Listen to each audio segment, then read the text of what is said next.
Hello guys, இது இன்றைக்கி dinner செய்யும் போது எடுத்த வீடியோ தான். டின்னருக்கு என்னென்னு பார்த்தீங்கன்னா, இட்லியும் தக்காளி தொக்கும் பண்ணலாம் அப்படின்னு சொல்லிட்டு ஸ்டார்ட் பண்ணிட்டேன். ஃபஸ்ட்டு மாவு எடுத்து கடைஞ்சி வச்சுக்கலாம் அப்படின்னு சொல்லிட்டு மாவு ஊற்றுனா மாவு வந்து ரொம்பவே புளிச்சு போயிடுச்சு.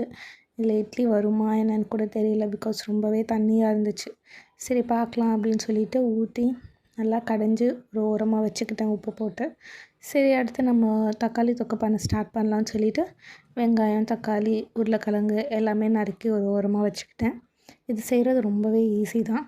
ஒரு குக்கரில் வந்து எண்ணெய் ஊற்றி பட்டை, ஏலக்காய், சோம்பு இது எல்லாமே போட்டுக்கோங்க. அதுக்கப்புறமாட்டிக்கு வெங்காயம் போட்டு நல்லாவே வதக்கணும்.